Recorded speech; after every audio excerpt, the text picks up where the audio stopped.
On August 16, the U.S. envoy for Afghan peace talks, Zalmay Khalilzad, briefed President Donald Trump's national security team on the details of negotiations with the Taliban that, in theory, offer a way to end America's military involvement in its longest war. While a deal has not been finalized and details are scarce, the United States is reportedly contemplating the withdrawal of troops, down to 8,600 immediately and possibly down to 0 by October 2020. In exchange for the Taliban cutting ties with al-Qaeda and entering into reconciliation talks with the Afghan government, something the Taliban has refused to do until inking a deal with Washington. This is flirting with disaster. An agreement with the Taliban tied to an American withdrawal threatens the destruction of the Afghan enterprise that the United States and its Afghan allies have sacrificed much to put in place. If the U.S. military withdraws under these or similar conditions, the Afghan government will falter and the Taliban will be closer to achieving their ultimate goal of re-establishing the Islamic Emirate of Afghanistan. Even though there are many failures associated with America's long military involvement in Afghanistan, an American deal with the Taliban threatens to undo notable successes in the development of a representative Afghan republic. Proponents of a deal would argue that this agreement would allow Trump to follow through on his commitment to draw down American forces prior to the 2020 elections. Multiple Democratic candidates have expressed their support to bring an end to the forever wars, indicating a withdrawal has bipartisan backing. Since the deal is still unsigned, however, senior members of the administration, and even some in Congress, must have given the president sufficient reason to delay his decision. These critics are right to resist the temptation of an expedient but bad deal. Hopefully, the president will not succumb to the political inertia and wishful thinking pushing for him to reach an agreement with the Taliban so quickly. Far from being the political slam dunk that some of the president's advisors may suggest, it is more likely to turn into a disaster. After nearly 2 decades of inconclusive war, the desire to withdraw from Afghanistan is understandable, but the proposed United States-Taliban agreement is a poor way out. Trust in Taliban promises is unfounded. They consider the Afghan government, U.S. puppets, and they will likely become even more pugnacious after American troops begin to leave. Pakistan is supposed to help America disengage from this conflict, but Washington continues to overestimate Islamabad's influence over the Taliban, even though its track record of promises made and unkept is hardly reassuring. Ordinary Afghans, who once greeted American forces as liberators from the Taliban, are now worried that the U.S. government will abandon them. The Afghans I know and speak with tell me that even the appearance of an American withdrawal, as part of any deal with the Taliban, gives an advantage to the insurgents and devastates public confidence in the Afghan government. Their concerns are not without reason. A hasty U.S. exit from Afghanistan will worsen instability and possibly pave the road for the Taliban's return to power. And if that were to happen, the U.S. government would be ill-advised to trust Taliban assurances offered about cutting ties with terrorist organizations. What's new? I have long argued against prioritizing reconciliation talks with the Taliban as a viable exit strategy. In 2013, I wrote an article that appeared in Foreign Policy about the Afghan-led reconciliation philosophy, instigated by then-President Hamid Karzai to bring about peace prior to the end of his term in office. The following year, also in Foreign Policy, I outlined errors in President Barack Obama's push for reconciliation based on an unhelpful distinction between the self-proclaimed Islamic State and Taliban. At the time, Obama's national security team sought to build a case for an expedient truce. Last year in War on the Rocks, I argued against premature optimism over the latest push for an agreement between the United States and the Taliban. That was then. Now, Washington's goal is to sign the deal with the Taliban by September. One American negotiators appear so eager for this to materialize that they seem willing to sacrifice Washington's bilateral security agreement with the Afghan government. This agreement outlines the U.S. commitment to enhance the ability of Afghanistan to deter threats against its sovereignty, security, and territorial integrity, and non-interference in the domestic affairs, besides Washington's commitment to honor the bilateral security agreement with Kabul. If the intra-Afghan reconciliation talks fail after a hasty agreement and the rush to the excess, civil war, reminiscent of the 1990s, will likely follow. Any gains from an expedient exit will be outweighed by the tarnished American reputation for failing to keep its promises and will cast doubt on global U.S. security commitments to other allied nations. The enemy's feigned sincerity on reconciliation. Contrary to public statements, the Taliban are not interested in sharing power with the government in Kabul, they intend to overthrow it. The myth that the Taliban are willing to join the Afghan government is currently legitimized by those in the U.S. government advocating for a peace deal at all costs. If anything, the Taliban's negotiating objective is not to secure peace, but to finalize a political agreement that starts a U.S. withdrawal and clears the way for the group's ascent to power. Last year, former Pakistani ambassador Hossein Haqqani argued that the Taliban increased attacks during reconciliation talks, to demonstrate to true believers that the American eagerness to negotiate is the result of weakness, whereas the jihadis are willing to talk only to ease the withdrawal of infidels without giving up on their ideology. Meanwhile, American negotiators believe that a U.S. agreement with the insurgent group will reduce violence. Taliban actions in the field, however, make it clear that they are interested only in regime change, and are willing to use any means necessary. Without a U.S. presence in Afghanistan, odds are that a bloodier ethnic-based civil war, similar to that of the early 1990s, would likely break out.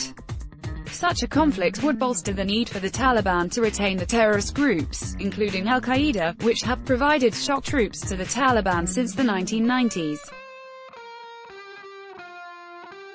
These groups have foreign fighters supporting the Taliban today.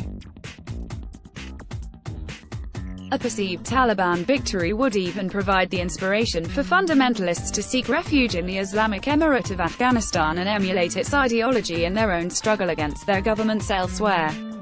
As the Taliban continue to extend their territory, global jihadi recruits will likely flock to Afghanistan. Even if they don't threaten the United States immediately, Islamist fundamentalists would likely return to a Taliban-controlled Afghanistan, just like they did before 9/11. The Islamic State's affiliate in Afghanistan, the subject of a recent roundtable in the Texas National Security Review, has proved particularly resilient against U.S. and Afghan counter-terrorism efforts. A further destabilization of Afghanistan would provide more growth space for the Islamic State. At that point, the deal with the Taliban that, in theory, allowed Trump to withdraw American forces will turn into a political liability prior to the 2020 U.S. presidential elections, not an advantage. Overemphasis on Pakistan's support. Another key problem with the current deal is its reliance on Pakistan. According to Trump, in a meeting with Prime Minister Imran Khan at the White House, Pakistan committed to help extricate U.S. forces from Afghanistan. However, this approach has been tried before and failed. For decades, Washington has been frustrated by Islamabad's duplicitous behavior, accepting American security aid in exchange for allowing the United States to supply Afghanistan through its country, while also providing sanctuary to the Taliban and other terrorist groups. Despite being fully aware of this behavior in Afghanistan, the Trump administration is preemptively rewarding Pakistan with arms sales for something that its leaders are neither able nor willing to accomplish. Further, Pakistan's influence over the Taliban's strategic decisions is more limited than many people seem to think. Certainly, Pakistan helped the group grow in the 1990s, and resuscitated the remnants of the Taliban regime after the American invasion kicked them out in 2001. The covert relationship between Pakistan's intelligence services and the Taliban, and the provision of safe havens to the group, and Islamabad's long-standing overt support for the Taliban has been covered in the press extensively. But, after the drawdown of American troops during the Obama administration, Taliban territorial gains in Afghanistan had more to do with a weak Afghan government than help from Pakistan. Since then, the Taliban have been enriched more by heavy investment in Afghanistan's illicit drug, mining, and smuggling operations, than from Pakistani largesse. Simply put, Pakistan may still support the Taliban covertly, but does not have as much sway over the group as it enjoyed previously. The deal with Taliban is the fast track to failure. The Taliban have explicitly outlined their goal of continuing the fight against the Afghan government, even after an American withdrawal. Yet, U.S. negotiators somehow believe that a deal for a foreign troop withdrawal will be followed by a ceasefire between the Afghan government and the Taliban. This is unrealistic. Signing a deal now, without heeding the warnings highlighted above, is like the crew of the Titanic steaming into the North Atlantic with no lookouts, even after reports of icebergs. At the same time, it is hard to ignore that the status quo is not working. The U.S. mission in Afghanistan costs roughly $45 billion per year, and it has not succeeded in arresting a growing insurgency. Washington's preference for strategies that hypothetically achieve results quickly is at the heart of this failure. The epitome of American strategic myopia in Afghanistan is this latest push for a hasty settlement with the Taliban. So what is the third path? It is not too late to strengthen the Afghan state, and the democracy that undergirds it. This is the only path to countering long-term threats from the 20 Islamist terrorist groups active in Afghanistan, most of which are aligned with the Taliban. As such, setting the conditions for the U.S.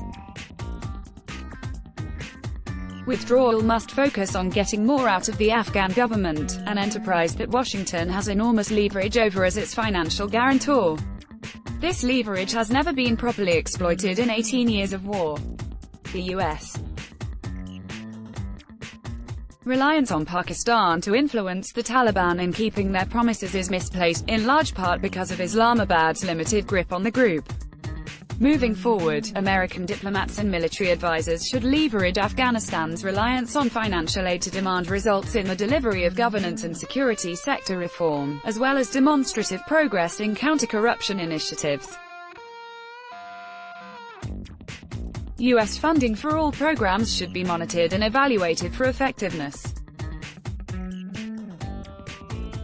For example, if programs fail to meet realistic goals, funding should be withheld until adjustments are made and removed if changes are not swift. In the near term, to avert disaster, Trump should instruct his national security team to pause negotiations, support Afghan elections, and ultimately put the burden of intra-Afghan dialogue in the hands of a new government in Kabul, entrusted with the people's mandate. Simultaneously, he should direct the State Department to realign its priorities to support the strengthening of civilian institutions and holding the Afghan government to account for its failings. The president should also ask for a reduction of U.S. forces in Afghanistan without connecting this to reconciliation talks. Ironically, a rushed bad deal with the Taliban is not necessary to achieve a key domestic political objective for coalition countries, reducing the number of Western troops in Afghanistan. Afghanistan's security forces are getting stronger. For example, Afghan special operations units perform complex operations routinely, with limited foreign support. Can they do better? Of course. More needs to be done by the Afghan security forces to limit civilian casualties and develop their own organic air support capabilities. Flawed and faltering institutions must reform or lose donor funding. The key to success is the empowerment of dynamic leaders, such as Deputy Minister of the Interior Khalilzad. Afghans are eager to carry more of the burden for their own security. Bringing the troops' numbers to 8,600 now, and even fewer in a year, is still possible. Considering the nuanced counter-terrorism mission that endures, those Americans who remain should be from special operations units, with a small contingent of conventional enablers. While Afghanistan's 2014 presidential elections were flawed, heavy voter turnout demonstrated that Afghan citizens prefer democracy over Taliban rule. In this context, it is in the interests of the United States to strengthen the Afghan state by supporting the September 2019 presidential elections, rather than erode public confidence with news of a likely withdrawal weeks ahead of the contest. Once the new government is in office, American military and development planners need to consider concrete ways of improving the performance of the Afghan government, both in and outside the security sectors. Only after focusing first on the genuine strengthening of the Afghan state should US engage with the Taliban in the future. The president is a businessman keen on a return on investment. No doubt, he feels that he gave Afghanistan a chance for more than 2 years, against his initial instincts, without adequate returns. However, the president ought to consider that he cannot compensate for a poorly performing investment by signing a deal that harms America's credibility and renders all expenditure in Afghanistan a total loss, particularly when there's still a chance for a better outcome.